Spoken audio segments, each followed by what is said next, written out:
ஆண்டவர் இயேசுவின் நாமத்தினாலே நல்வாழ்த்துக்கள். நமக்காக ஆண்டவராக இயேசு கிறிஸ்து கல்வாரி சிலுவிலே கிருபாதார பலியாக ஆனார். இயேசு கிறிஸ்துவை குறித்து வேதம் சொல்லுகிறது, இவரே மெய்யான தேவனும் நித்திய ஜீவனுமாக இருக்கிறார். என்றென்றைக்கும் இருக்கிறவர், காலங்களை கடந்தவர், ஆதியும் அந்தவுமானவர், சிருஷ்டிகர்த்தர். எதற்காக அவர் கல்வாரி சிலுவிலே கிருபாதார பலியாக ஆக வேண்டும்? யாருக்காக ஆக வேண்டும்? எதற்காக ஆக வேண்டும்? இந்த கேள்விகள் எல்லாவற்றிற்கும் பதில் பரிசுத்த வேதாகமத்திலே இருக்கிறது. கிருபாதார பலியாக அவரையே ஏற்படுத்தினார். இயேசு கிறிஸ்துனுடைய இரத்தத்தை பற்றும் விசுவாசத்தினுடைய பலிக்கும் கிருபாதார பலியாக இயேசுவையே தேவன் ஏற்படுத்தினார். எதற்காக இயேசுவை தேவன் ஏற்படுத்த வேண்டும்? இயேசு பிறக்கும் போதே ஒரு நற்செய்தி அறிவிக்கப்பட்டது. யோசேப்பிட்ட கூட தேவதூதன் இந்த வார்த்தையை அறிவிக்கும் போது சொன்னா, அவள் ஒரு குமாரனை பெறுவாள், அவருக்கு இயேசு என்று பெயரிடுவாயாக, ஏனெனில் அவர் தமது ஜனங்களின் பாவங்களை நீக்கியவர்களை ரட்சிப்பார். இயேசு கிறிஸ்து ரட்சகர். இயேசு கிறிஸ்து என்ற நாமத்திற்கு அர்த்தமே ரட்சகர். ரட்சிப்பு என்றால் ஒரு பரிபூர்ணமான விடுதலை, முழுமையான பாதுகாவல். ரட்சகர் இந்த ரட்சிப்பை தருகிறார். பாவம் மனிதனை தேவனை விட்டு பிரித்து விட்டது. பாவம் என்றால் என்ன? sin means separation from God. தேவனை விட்டு பிரிந்து வாழ்கிற ஒரு நிலை. இது ஏதேன் தோட்டத்திலே மனிதனுக்கு ஏற்பட்டபடினாலே மீண்டுமாக மனிதனை தேவனோடு சேர்க்க வேண்டும். மனிதன் செய்த தவறுக்கு மனிதன் தண்டனை அனுபவிக்க வேண்டும். பாவத்தின் சம்பளம் மரணம் என்று வேதம் சொல்லுகிறது. தேவனை விட்டு பிரிந்து இருக்கிற மனிதனை தேவனோடு சேர்க்க வேண்டும். இதற்காக ஒரு வழி தேவைப்படுகிறது. ஆகவே இயேசு கிறிஸ்து இந்த பூமியிலே அவதரிக்கிறது முன்பாகவே யோசேப்பினிடத்திலே இது சொல்லப்பட்டது, அவள் ஒரு குமாரனை பெறுவாள், அவருக்கு இயேசு என்று பெயரிடுவாயாக, ஏனெனில் அவர் தமது ஜனங்களின் பாவங்களை நீக்கி அவர்களை ரட்சிப்பார். தேவனோடு மனிதன் இணைந்து வாழ்கிற ஒரு வாழ்வுதான் மனிதனுடைய வாழ்க்கையின் நோக்கமாக இருக்கிறது. வாழ்க்கை குறித்து வைத்திருக்கிற திட்டம். இந்த மெய்யான திட்டத்தையே மனிதன் இழந்து போனபடினாலே மீண்டுமாக மனிதனை தேவனோடு இணைக்கும்படி இயேசு இந்த பூமியிலே வந்தார். பாவம் இல்லாதவராய், பாவமற்ற பரிசுத்தராய் இந்த பூமியிலே அவர் அவதரித்தார். எத்தனை அற்புதங்கள் செய்தார் 33 வயது வரைக்கும். அதே போல இதுவும் ஒரு அற்புதமாக செஞ்சிருக்கலாம். மனிதனுக்கு ரட்சிப்பு ஏற்படுவதற்கு ஏதாவது ஒரு அற்புதத்தை பண்ணியிருக்கலாம். ஆனால் அற்புதத்தை பண்ணவில்லை. அதற்கு மேலாக ஒன்றை அவர் செய்ய வேண்டியது அவசியமாக இருந்தது.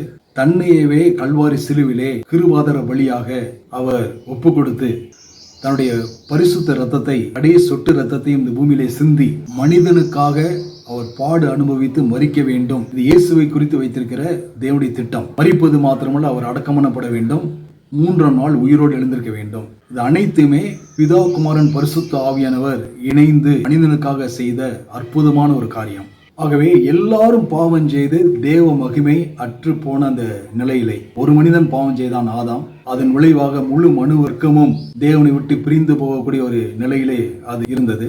இப்ப இயேசு இலவசமாய் அவருடைய கிருபையினாலே கிறிஸ்து இயேசுவிலே மீட்பை கொண்டு நீதிமானாக தேவன் மனிதனை மாற்றியிருக்கிறார்.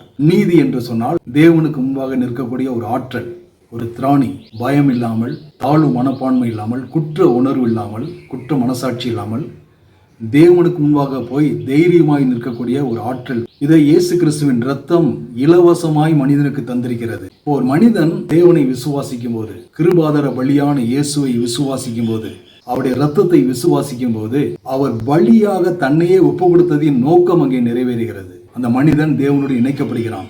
வாழ்க்கையின் நோக்கத்தை அவன் கண்டடைகிறான். தேவன் செய்த எல்லா மிரக்கல்லையை காட்டிலும் பெரிய மிரக்கல் ஆஃப் மிரக்கல்ஸ் அவர் சிலுவிலே கடைசி இரத்தத்தையும் சிந்தி மரித்தது. ஆகவே மனிதன் இயேசுவின் இரத்தத்தை விசுவாசிக்கும் போது அந்த மனிதனுடைய வாழ்க்கையில் ஏற்படுகிற மாற்றங்கள் விலை மதிக்க முடியாதவைகள். வேதம் சொல்லுகிறது, தேவனோடு ஒப்புரவாகுங்கள், தேவனண்டையிலே வாருங்கள், தேவனோடு ஒப்புரவாகுங்கள் என்று வேதம் சொல்லுகிறது. காரணம், நாம் அவருக்குள் தேவனுடைய நீதியாகும்படிக்கு பாவமறியாத இயேசுவை தேவன் நமக்காக பாவமாக்கினார். பாவமே அறியாத இயேசுவை கல்வாரி சிலுவிலே எப்படி தேவன் பாவமாக்கினாரோ, அதே போல நீதி அறியாத நம்மை தேவன் நீதிமானாக மாற்றியிருக்கிறார். இது நம்முடைய செயல் எதுவுமே இல்லைங்க, விசுவாசித்தோம், அவ்வளவுதான். இயேசு சிலுவிலே எனக்காக ரத்தம் சிந்தினார், என்னுடைய பாவத்தை சுமந்து தீர்த்தார், கிருபாதார பலியானார், அவரை நான் விசுவாசிக்கிறேன். இந்த விசுவாசத்தை தேவன் கனப்படுத்துகிறார். இந்த விசுவாசத்தையும் தேவன் தான் தருகிறார், கிருபையையும் தேவன் தான் தருகிறார். விசுவாசிக்கக்கூடிய ஒரு கிருபையும் தருகிறார். காரணம், அவர் கிருபையுள்ள தேவனாகவே இருக்கிறார். நம்முடைய பஸ்காவாகிய கிறிஸ்து நமக்காக கல்வாரி சிலுவையிலே பலியிடப்பட்டதினாலே, அந்த கிருபையினாலே இந்த இவ்வளவு பெரிய ரட்சிப்பு மனுவர்க்கம் முழுவதற்கும் உண்டாயிருக்கிறது. 2025 இருக்கிறோம். இது நடந்தது 2000 ஆண்டுகளுக்கு முன்பாக. ஜெனரேஷன் ஆஃப்டர் ஜெனரேஷன் தேவனுடைய கிருபாதார பலியின் வல்லமை அவ்வளவு பெரிதாக இருக்கிறது. ஜெனரேஷன் ஆஃப்டர் ஜெனரேஷன் இது பலித்துக் கொண்டே இருக்கிறது. ஆகவே நம்ம வாழ்கிற ஒவ்வொரு நாளும் தேவன் கொடுத்த அருமையான நாள், தேவனோடு இணைந்து வாழ்கிற ஒரு நாள், அவருடைய நோக்கத்தையும் திட்டத்தையும் நிறைவேற்றுகிற ஒரு நாள். ஒவ்வொரு நாளும், every single day is a gift from God. ஒவ்வொரு நாளும் தேவன் கொடுக்கிற நன்மையான ஈவு. தேவனோடு பழகி வாழும்படி, உறவாடும்படி, தேவனுக்காக வாழும்படி இந்த பூமியிலே தேவன் கொடுக்கிற ஒரு அற்புதமான நாள் ஒவ்வொரு மனிதனுக்கும். இயேசு என்பவர் உலக இரட்சகர். நாம் இரக்கத்தை பெறவும், ஏற்ற சமயத்தில் சகாயம் செய்யும் கிருபை அடையவும், தைரியமாய் அவருடைய கிருபாசனத்தில் கிட்டிச் சேர கடவும். கடவுளை விட்டு யாரும் பயந்து தூர ஓட வேண்டிய அவசியம் இல்லை. கிருபாதார பலியான இயேசுவை விசுவாசித்து தேவனிடையிலே வரலாம், தேவனோடு இணையலாம், தேவனோடு உருவாடலாம்.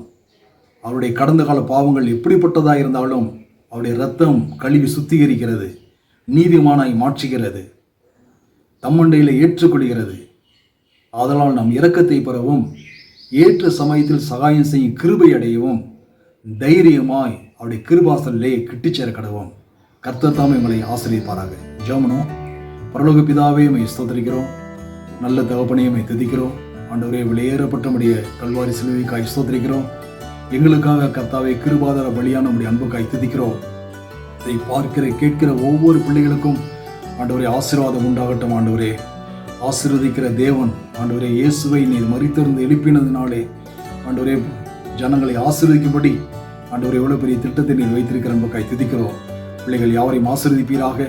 இயேசு கிறிஸ்துவின் நாமத்தில் ஜெபிக்கிறோம் ஜீவனுள்ள நல்ல தேவனே, ஆமென். கர்த்தர் தாமே உங்களை ஆசீர்வதிப்பாராக.